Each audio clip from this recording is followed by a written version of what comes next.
Okay, I gave you a code today in class, and you're going to obviously log in, and I hope everybody is successful with that login. And if not, come see me in the morning. But I wanted to sort of help you navigate through the book a little bit. I have mine turned on to the student mode, so it should look pretty much like yours looks. And when you go to the home page, all of the different chapters come up. We're on chapter 4. And we're currently working in the sampling and surveys section. So I'm going to click on that. And to navigate to the next section, it's not necessarily the next page, but the next little section, you just click on the arrow to the right, or obviously the arrow to the left will take you back a section. So we've been talking about gathering data. So you need data to know something about your population. So basically the population in any study is going to be the entire group of individuals about which we want information. Sometimes you will hear the population referred to as the population of interest, and that's just because that's the population we want to know something about. And then typically you want to know something about the population, and we will call that a variable. For example, you may want to know the average height. So you would basically create a sample, and you would take or compute whatever it is you're trying to find. You would figure out what that variable is for each of the observations in the sample. So if it was height, you would have to measure every individual in the sample. And then from that, you would average that, and then you could infer back to the population as a whole. So that's sort of the concept of population and sample. So obviously we're not going to be able to ask every person in a population, or to measure every person in the population, or to find information about every person in the population. So we will create a sample to do that. So the question is, how does one sample give us enough information so that we feel confident about what the population really looks like? And that's really a long process throughout the year of us figuring that out.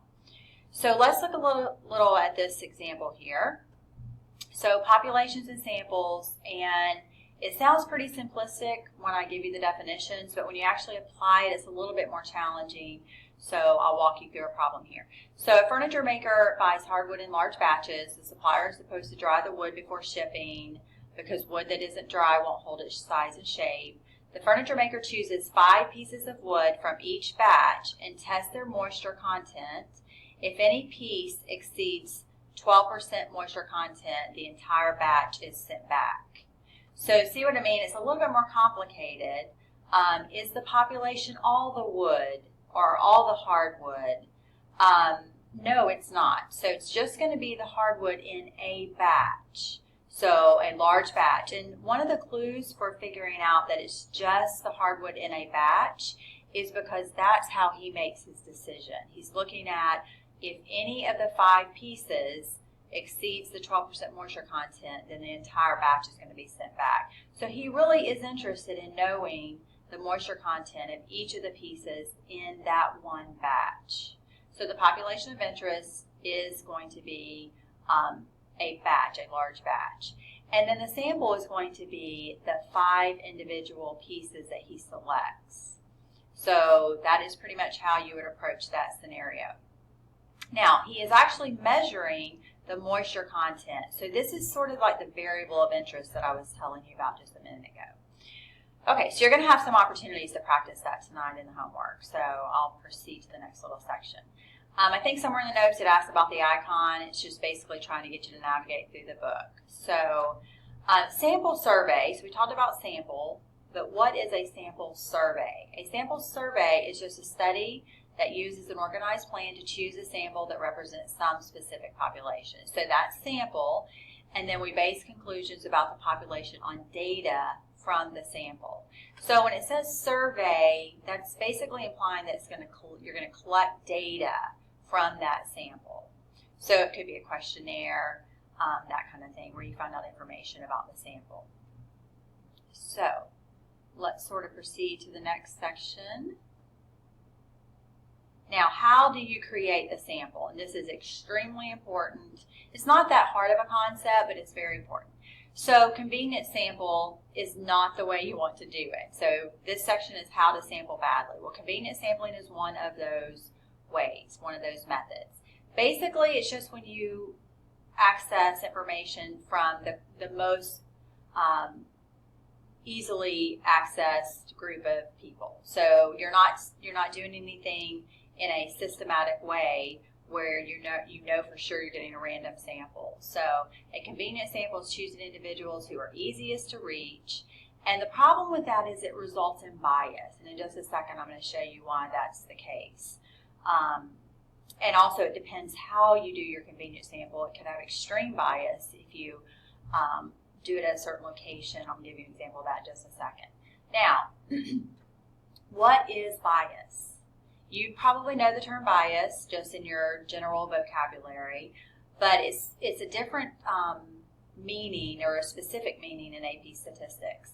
It's the design of a study that systematically favors certain outcomes. So, in other words, you are creating your sample, so you have your sample, and you're using that sample to find out something that you're going to infer back to the population. Well, if you have a sample that doesn't represent the population, there will be bias. And a convenient sample will typically not represent the population. So that's the problem. So you'll hear the term representative sample, and that's what that means. You want it to represent the population. So another way to sample that is not appropriate is called a voluntary response sample. And this is actually really pretty common. But a voluntary response sample will consist of people who choose to put themselves into the sample. So they typically respond to some sort of appeal. And what this means is it could be someone on a radio station saying, call in with your thoughts about this. Or it could be when you go to IHOP and they have a questionnaire and they want you to fill that out about your service. We went to the doctor last week and they had a questionnaire for us to fill out. And we were very pleased, but I did not take the time to fill it out. Now, if I'd been unhappy, I probably would have taken the time to fill it out. So that's the problem with the voluntary response sample. It shows bias because people with strong opinions are usually the ones who respond. And usually it's people with all the same opinion, and that's the problem. So we'll also talk about that in just a second. Okay, let's look at the check your understanding real quick. So for each of the following situations, identify the sampling method used and explain how the sampling method could lead to bias. So a farmer brings a juice company several crates of oranges each week. A company inspector looks at 10 oranges from the top of each crate before deciding whether to buy all the oranges. So first of all, he's just grabbing 10 oranges from the top. And it could be that they put the prettiest oranges on top or the ones with the least damage on top. And that's the way they pretty much do it for everything. If you go to the grocery store, if you look at strawberries, the ones on top are always the prettiest. So that's just the way they're going to do it. So this is going to be a convenient sample. And this could lead to him thinking that the oranges are better when they really are not. Okay, because the farmer is going to put the prettiest ones on top or the best ones on top. So let's look at the next little question here. The ABC program Nightline once asked whether the United Nations should continue to have its headquarters in the United States. Viewers were invited to call one telephone number to respond yes and another for no. There was a charge for calling either number. More than 186,000 callers responded and 67% said no. Okay, so those that responded voluntarily did so. This will be a voluntary response. So only those that feel particularly strongly about the issue are likely to respond. In this case, those who are happy that the United Nations has its headquarters in the United States already have what they want. So they are less likely to worry about responding to the question. So the way that this answer is stated, I just want to point out that you really need to think through your answers and give detail as to why.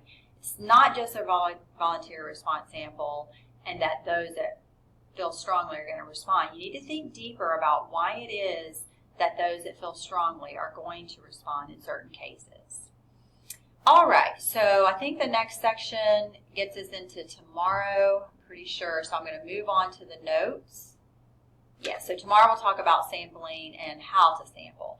So I want to move to the notes and, whoops, so sorry. Okay, so what is the difference between a population and a sample, and what is a census? So the population is a group of individuals for which we want information. The sample is the part of the population from which we actually collect information. And then this is just answering the what is the census question. A census is a survey of the entire population, and it's rare that you actually do a census. So now, what is the icon at the end of the first example on page 208? It was an ice cream cone. And like I said, that's just a silly little question to make sure you're actually looking at the book. And let's move to the next section, how to sample badly. Okay. What is the problem with a convenient sample? Well, a convenient sample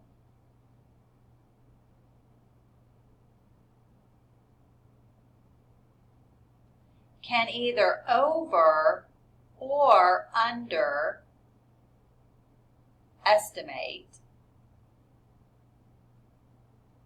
the value we want to know. So here's an example. A survey is taken at a football game asking, do you support, in fact, I'm just going to delete this out because it kind of confuses things here. So do you support cuts to the athletic budget?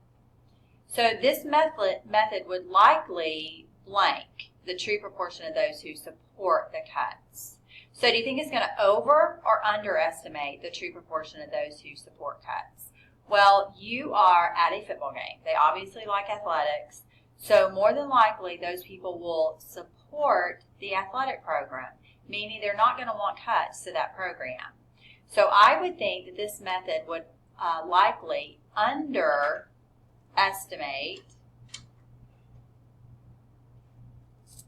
the true proportion of those who support cuts. So underestimating, because most of those people are going to say no, they don't want to cut the budget. So if you have any questions on that, let me know. Now, using a sampling method that blanks the value that we want to know, okay? And like I said, it would be over or underestimating, but it actually does something more important. It systematically results in an answer that's wrong, okay? So a sampling method that over or under estimates the true value, let's put true here, that we want to know. So that is bias. And you could say, let me add this in here, so systematically favors a certain outcome.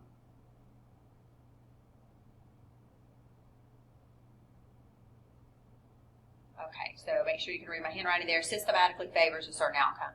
So in the example with the football game and the question there, the problem is every person there, not every person there, but most of the people there are going to support football, therefore probably supporting athletics. So you're systematically favoring a lower percentage of people saying they want to cut that program. So it's not that every single person, but the leaning is that way. It systematically favors them saying, no, we don't want to cut the budget.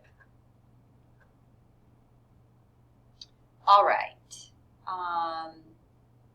So voluntary response, this is not a good method. It consists of people who volunteer by responding